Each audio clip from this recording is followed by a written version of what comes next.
नमस्कार दोस्तों, आज की स्टॉक लर्निंग में हम कुछ नया स्टॉक लेके नहीं आए हैं।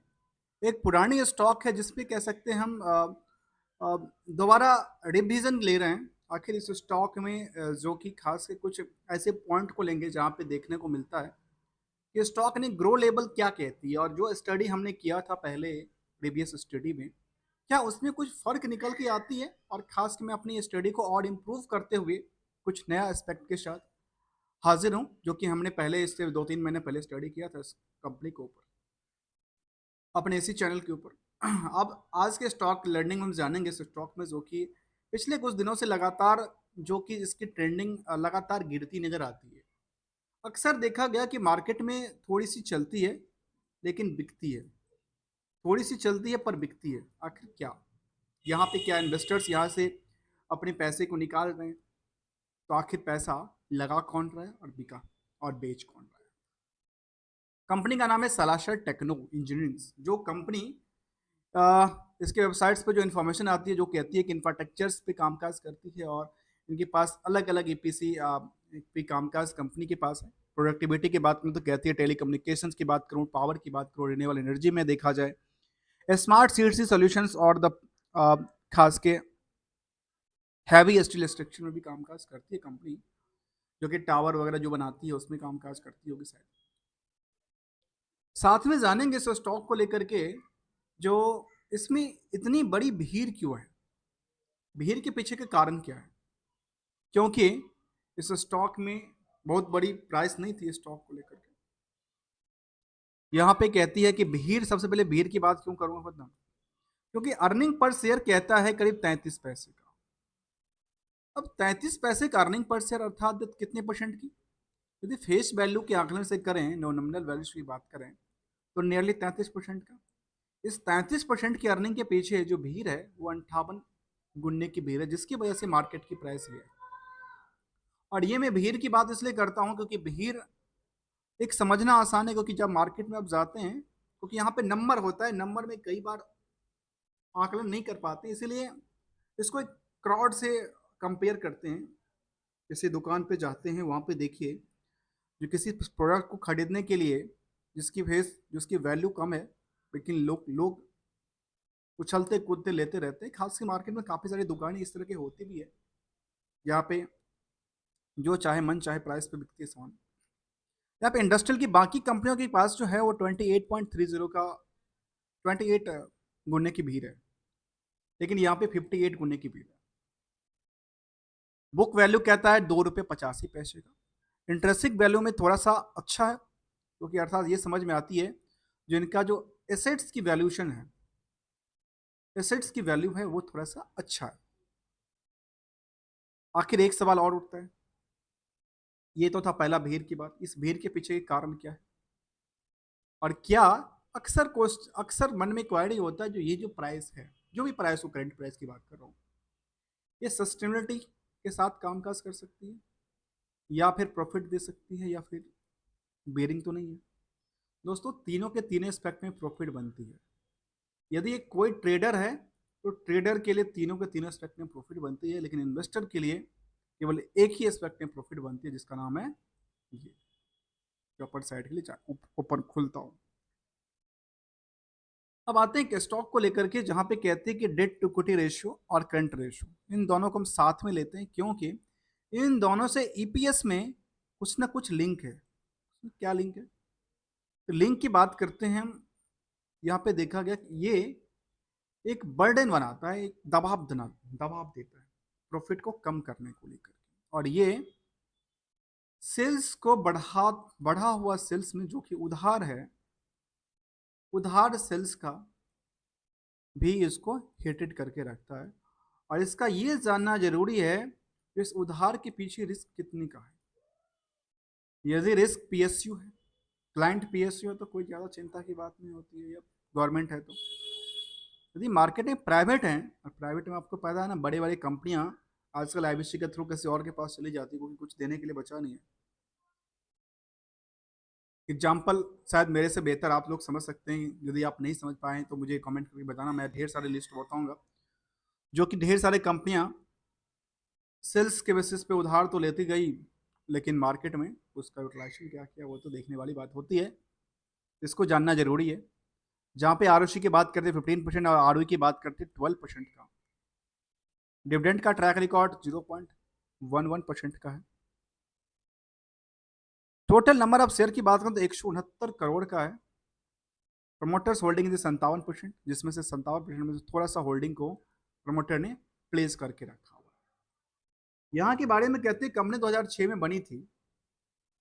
टावर मैन्युफैक्चरर्स सालासा रीजन्स जो है has the emerge in the fast growing steel structures manufactured in the EPC and infrastructure companies list में शामिल हुआ। शामिल के बाद यदि चार्ट को देखें तो चार्ट में कुछ दिन पहले की चार्ट की बात करूं, एक टाइम फ्रेम था जब हमने स्टडी किया था, उस टाइम पे शायद ये नहीं था, 2 महीने पहले की बात है ये। बात करें तो ये टाइम है करीब करीब जनवरी से लेकर के फरवरी तक के टाइम में, जहां पे स्टॉक ने एक लंबी उछाल लिया, लेकिन उछाल के बाद सस्टेन नहीं किया, गिर गया। यहाँ कुछ तो बड़ा हुआ था, जहां पे कुछ टाइम के लिए वॉल्यूम जो है काफी गुने बढ़ी थी, लेकिन वॉल्यूम जब बिकवाली का प्रेशर बढ़ा तो वॉल्यूम नहीं आया, नहीं आया। फिर जब खरीदारी का प्रेशर तो फिर वॉल्यूम आ गया। वॉल्यूम कई गुना से इंक्रीज कर जाती है। तब ये समझ में आती है कि वॉल्यूम कितनी आई, मार्केट में कितने लोग से बेचने के लिए आए स्टॉक को, उससे क्या होगा, प्रेशर बना। खरीदने के लिए कितने लोग आए, दबाव बना। आते हैं, जानते हैं, समझते हैं अगले पड़ाव की तरफ। यदि अभी तक आपने चैनल को सब्सक्राइब नहीं किया तो चैनल को सब्सक्राइब, वीडियो को लाइक जरूर कर लें, क्योंकि हम कंप्लीट स्टडी की बात करते हैं विदाउट किसी रिकमेंडेशन और एडवाइजरी को लेकर के, जहाँ पे ये भी देखेंगे आखिर परफॉर्मेंस लेवल क्या कहती है और क्या ये सस्टेन करने लायक है या नहीं। तो पेयर्स में देखा गया कि रत्नामणि मेटल से लेकर के शारदा एनर्जी और उषा मार्टिन तक की लिस्ट शामिल है। आपस में कंपेयर करके देखा जाए तो उनका नेट प्रॉफिट किसी का ज़्यादा, किसी का कम, किसी का क्वार्टरली प्रॉफिट कम, किसी का नहीं, सेल्स किसी का ज़्यादा, किसी का कम। शायद अगले जो मेरा आएगा स्टडी में भी स्टडी कर रहा हूँ कुछ नई तरह से, जिसपे कुछ अलग फॉर्मेट में मैं लेके आऊँगा,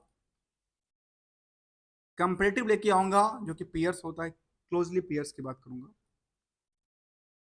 अब यहाँ पे रिजल्ट में आती है बात, जो मैनेजमेंट ने जो परफॉर्मेंस लेवल दिया वो ये दिया, तो जून टू जून में देखने को क्या मिली, ग्रो लेवल थी।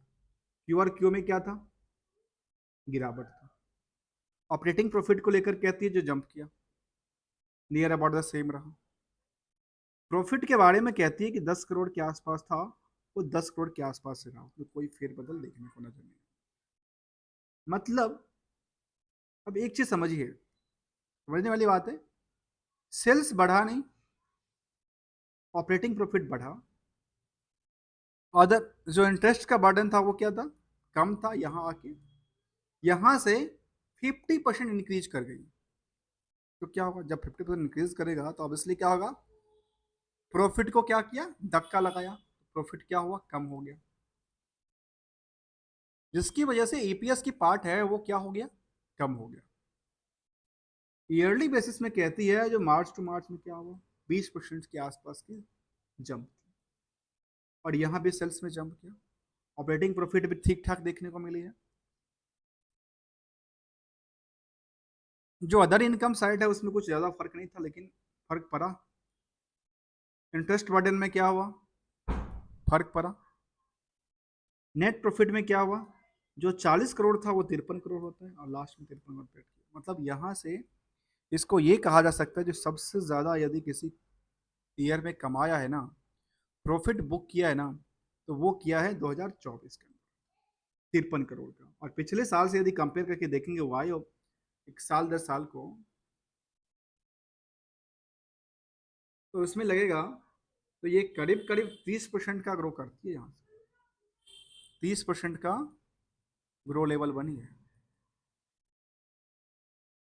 जिसकी वजह से ईपीएस में देखने को मिली क्या, ग्रोथ ही 34 पैसे तक आई, जो कि नियर अबाउट द सेम रहा, उसमें कोई फर्क ज़्यादा पड़ा नहीं। इन चार के चार हिस्टोरिकल डेटा भी बाद में आएंगे, पहले हम बैलेंस शीट को क्लियर करते हैं, क्योंकि यहाँ पे पार्ट वो है कि जो ये पार्ट है एक प्रॉफिट बुक्ड किया हुआ है। इसके पीछे रिस्क भी तो जानना जरूरी है, जो आखिर रिस्क क्या है, कि क्लाइंट लिस्ट क्या कहती है, क्लाइंट लिस्ट कुछ बात कहती है यहाँ पे, उनके पास क्लाइंट्स कौन है। यहाँ पे क्लाइंट लिस्ट की बात करती है, कहती है जो क्लाइंट्स अंदर पार्टनर की बात कर रही है, यहाँ पे कहती है बस ढेर सारा कंपनी है, लिस्ट आउट कंपनी के ढेर सारा बात कर रखी है, जहाँ इंडस टॉपर भी इनके क्लाइंट्स निकल के आती है। यहाँ पे बैलेंस शीट में चलें और जहाँ पे देखें तो क्या इसकी मार्केट में जो बोरोइंग्स के पार्ट था वो क्या किया, ये लगातार बढ़ाया। अब एक सवाल ये उठता है यहाँ पे बोरोइंग्स को लेकर के, ये उसका यूटिलाइजेशन क्या करते हैं, यूटिलाइजेशन की बात होती है। अक्सर सवाल उठता है कि यूटिलाइजेशन में क्या ये एंजॉयमेंट के लिए कर रही है या अपनी फिक्स एसेट को क्रिएट करने के लिए कर रही है। यहाँ पे देखने को मिला पहली नज़र में जो यहाँ पे इनकी फिक्स एसेट्स में डेवलप हुआ, ठीक है, इन्वेस्टमेंट का कोई पार्ट नहीं है, और यहाँ पे इनका थोड़ा सा पार्ट्स रहा, जिसके बारे में देखें आखिर उधार क्या कहता है इसको लेकर के। इसके उधार के बारे में देखते हैं, जो उन्होंने पैसे से यूटिलाइज करके बनाया है, 324 करोड़ के आसपास रहा, क्या है, उधार है। अब इनका रिस्क फैक्टर कितने दिन के लिए कहता है, 324 करोड़ का, 324 करोड़ का रिस्क कहता है करीब करीब 4 महीने के लिए। लेकिन डे तो थोड़ा सा चेंज हुआ, जो कि पहले से थोड़ा सा अच्छी पोजीशन में रही। तो जो 324 करोड़ का रहा उस हिसाब से देखा जाए तो ये 1200 करोड़ में 324 करोड़ का क्या होता है, इनका मार्केट में पैसा फंसा हुआ है, जिसमें प्रॉफिट का पार्ट भी है। और इस प्रॉफिट के पार्ट में देखा जाए तो 53 करोड़ के बेसिस पे 324 करोड़ का मार्केट में जो प्रॉफिट बुक किया, ये पूरे के पूरे खप गया। कई गुना खप जाएगा, 6 गुना खप जाएगी। तो ये कह सकते हैं कि प्रॉफिट का 6 गुना अभी भी मार्केट में इनका पैसा लगा हुआ है, जो कि रिस्क पे है, 4 महीने की रिस्क पे है, उसमें बैड डेट्स ना हो कोई भी कंपनी का। अब आते हैं डेटा को, और उसके में कहती है कि कुछ हिस्टोरिकल इंफॉर्मेशन के बेसिस में कहती है जो सेल्स क्या क्या हुआ, सेल्स ग्रो किया, कहती है हाँ ग्रो किया, प्रॉफिट ग्रो किया, कहते किया, स्टॉक प्राइस सीजर कहती है हुआ, रिटर्न ऑन इक्विटी कहती है हुआ, सब कुछ सब हुआ। यहाँ पे थोड़ा सा एवरेज से कम रहा। अब आते हैं कुछ सिलसिला को आगे बढ़ाते हुए, जहाँ पे कुछ और पॉइंट्स को लेते हैं, आखिर क्या कहना चाहती है स्टॉक को लेकर के, जानते हैं, समझते हैं। तो चलिए इन्वेस्टमेंट पार्ट के लेके चलते हैं, इन्वेस्टमेंट पार्ट के लिए क्या क्या कहती है। यहाँ पे चार्ट में देखने को हमेशा से देखने को ये नज़र आ रही है, जो यहाँ से लगातार स्टॉक ने जो गिरावट दर्ज की है, तो सस्टेन नहीं कर पा रही है। क्या यहाँ पे सवाल उठता है, क्या यहाँ पे सस्टेनिटी बनती है कुछ दिनों के बाद जो मार्केट ने रिएक्शंस किया। तो ये हम कंक्लूजन की तरफ चलेंगे, जानते हैं, पहले जानते हैं इसको लेकर शेयर होल्डिंग पैटर्न को लेकर के, क्योंकि यहाँ भी एक बड़ा इंटरेस्ट बना होता है। यहाँ ये पता चलता है कि मार्केट में उस टाइम तक कितने लोग इस स्टॉक में इन्वेस्टेड थे एज ए शेयर होल्डर। तो ये देखने को मिला कि काफी करीब 57% और 42% 45% के आसपास जो पोजीशन है आपस में, वो ये कहता है कि यहाँ पे कंपनी में एफआई की जो जहाँ पे प्रमोटर्स तो हैं ही, प्रमोटर के में एक चीज देखने को मिलती है, प्रमोटर ने यहाँ पे अपनी पोजीशन को थोड़ा सा सेटअप क्यों किया। आखिर यहाँ पे कुछ राइट इशू लेके आई थी, कुछ सेंटिमेंटल लेके आई थी। तो चलिए हम जरा एक नज़र डालते हैं डॉक्यूमेंट्स के ऊपर, और यहाँ पे देखते हैं इन्वेस्टर प्रेजेंटेशन की बात करती है, मेजर रिलीज की बात कर रही है। मीडिया रिलीज में उन्होंने रिटर्न रिजल्ट की बात किया था, उससे पहले उसको और कुछ अपडेट की बात तो शायद नहीं निकल के आई थी। इसमें कुछ प्रेजेंटेशन कुछ अच्छा दिया होगा, शायद इसको हम लेंगे समझेंगे। सरासर अर्निंग रिलीज की बात किया है, और कंपनी ने कहा कि हमारे पास बड़ा प्रेजेंटेशन अच्छा खासा दिया है, और इन्होंने कहा अपने डेटा में कि रेवेन्यू मेरा क्या हो रही 12% की वाई वाई जंप करती है, बेटा हमारा 19% का जंप करता है, और सेम पार्ट है प्रॉफिट आफ्टर टैक्स की बात करती है जो कि 3% की वाई वाई जंप करती है। अब यहाँ पे कंपनी ने वाई वाई का डेटा तो दिया, परसेंटेज ऑफ चेंज को। तो क्यू और क्यू का देना चाहिए, लेकिन डेटा तो दे रहा है कि उसका परसेंटेज भी थोड़ा सा दिखाना चाहिए, जो एक और क्लैरिटी हो सकता था।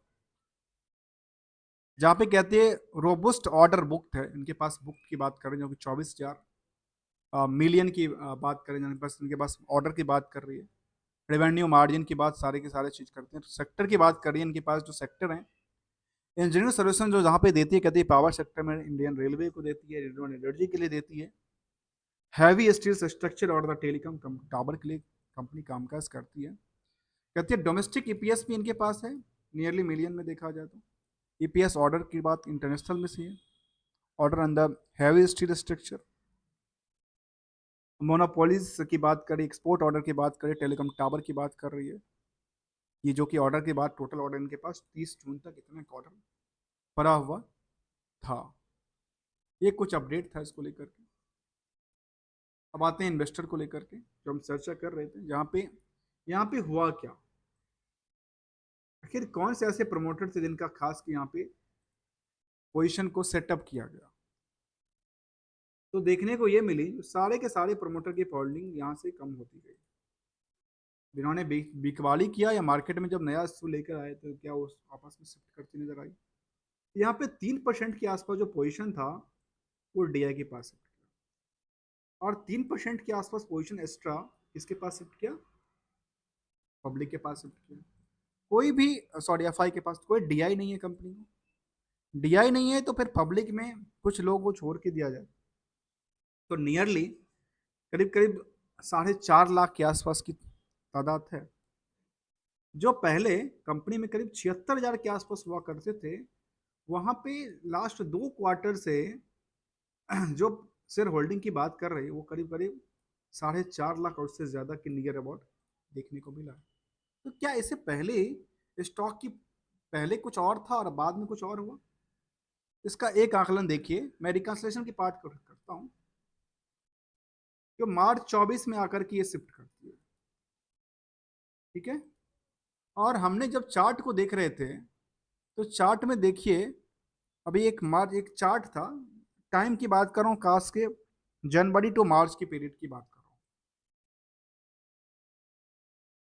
जनवरी टू मार्च में एक लंबी सी उछाल आई मार्केट में, और उछाल काफी बड़ा था। यदि इसको आप परसेंटेज में देखें तो नियरली लगता है कि 14 रुपए से स्टॉक की प्राइस कहाँ पे चली गई थी, करीब करीब देखा जा सकता है इसको 14 रुपए से लेकर के और 34 रुपए तक की प्राइस गई थी। सोचिए कितनी गुन्नी की, 14 से 250% से ज्यादा की यहाँ पे जंप करती है, और फिर वो टूट के नीचे आ जाती है। और उसका पार्ट्स ये था कि टूटने के बाद दोबारा जब एफआई और डीआई ने इसको लिया स्टॉक को, कब लिया, अब ये देखने को मिला जून में इसको लिया, जून में अपनी पोजीशन को इंक्रीज किया। तो जून वाले में अप्रैल टू मई में क्या हुआ और जून में क्या हुआ, यहाँ पे कुछ देखने को मिला नहीं। धीरे धीरे करके बिकवाली का प्रेशर, ऑब्वियसली यहाँ पे देखने को क्या मिलती है, जहाँ पे डिमांड बढ़ी तो आखिर 2 क्वार्टर में बनी। तो उसके बाद मार्केट में क्या हुआ, लोग लेके बैठे हुए स्टॉक को लेकर के। हो सकता है बहुत सारे लोगों का स्टॉक में अभी भी नुकसान का लग रहा होगा, नुकसान का पोर्टफोलियो में दिख रहा होगा, लेकिन क्या, सवाल ये बनता है क्या मार्केट इसको सस्टेन कर पाएगी इस लेवल तक आगे, 34-35 रुपए तक। इसके लिए जवाब ये होता है, तो देखा जाए तो कंपनी के लोग कर कहती है जो प्रॉफिट के बारे में जो था फंडामेंटल्स में उतनी बड़ी डाउनफॉल नहीं थी, इतनी बड़ी गिरावट नहीं था। बैलेंस शीट में उस फिगर में कुछ बड़ी गिरावट नहीं थी, बाकी सेम एज द और था। लेकिन केवल और केवल मार्केट में प्राइस था नहीं, प्राइस को अननेसेसरी इंक्रीज हुआ, उसके बाद मार्केट हो सकता था इस टाइम के आसपास काम काज करती है। फिलहाल यदि देखा जा सकता है स्टॉक को लेकर के, तो नियर अबाउट इस प्राइस से ज़्यादा तो जाएगा नहीं। 25 के आसपास देख सकता है ज़्यादा ज़्यादा। फिलहाल के लिए तो यही दिखता है। और हमेशा एक मार्केट में एक मेरा खुद का आकलन है, ये प्राइस में सिखाया जाता है किसी स्टॉक को लेकर के। किस में सिखाया जाता है पता है? आपकी ट्रेनिंग में, हमारी ट्रेनिंग में सिखाया जाता है। एक एंट्री पॉइंट होता है, एक एग्जिट पॉइंट होता है। एंट्री करिए, एग्जिट करिए, प्रॉफिट बुक कीजिए। ये है ट्रेडर की गाइड। एक इन्वेस्टर की गाइड कहता है जो सिंपल एक टारगेट होना चाहिए, उस टारगेट बेसिस में क्या होना चाहिए पता है? आपकी टर्म टारगेट है या आपकी ग्रो टारगेट है। यदि दोनों में कोई भी अचीव कर ले, किसके लिए कर रहे हैं? ग्रो के लिए कर रहे हैं, तो ये सेटअप हो सकती है। इसलिए तो मार्केट में, नहीं तो हर सेकंड बिकवाली और खरीदारी क्यों होता मार्केट में? जहाँ पे रिटेल की भीड़ देखूं तो रिटेल करीब कितने पता है? 30% तो ऑनली एक इंडिविजुअल पड़ा हुआ है मार्केट के अंदर इस कंपनी में। और नंबर ऑफ शेयर की बात करें तो करीब करीब 48 लाख के आसपास की कौन है शेयर होल्ड करके बैठे इंडिविजुअल्स सलासर टेक्नो के अंदर। तो आज की स्टॉक लर्निंग हम यही जान रहे थे, इस कंपनी में क्या था, कैसे रहा, क्या एक्सपेक्टेशन रही मार्केट को लेकर। और फिलहाल ये देखने को मिला जो पिछले 5 साल, 1 साल के डेटा में ये था, पिछले 5 साल में तो ये देखने को मिला जो मार्केट में करीब 14-15% के आसपास की जंप थी। लेकिन यहाँ से खास के उस टाइम की बात करूंगा जहाँ पे जिन लोगों ने अच्छी खासी इन्वेस्टमेंट किया होगा, उनकी तो क्या मिली। अभी तक वो सोच रहे होंगे अच्छा मार्केट चलेगा कि नहीं चलेगा। जबकि यहाँ पे देखने के लिए आती है, ये सब क्या देखने को आती है? लगातार ग्रो है वाई वाई के बेसिस पे। आज के स्टॉक लर्निंग में जाना सारा शर को लेकर के, जो अलग अलग सेक्टर में कामकाज करती है। तब तक के लिए thank you so much for joining here. आपकी फीडबैक का इंतजार रहेगा यदि इनकेस कुछ क्वेरियाँ भी हो। शायद I am also a learner part, learn करूँगा और ट्राई करूँगा जो कुछ और क्लैरिटी के साथ आपके साथ आऊँ। तब तक के लिए thank you so much for joining hair.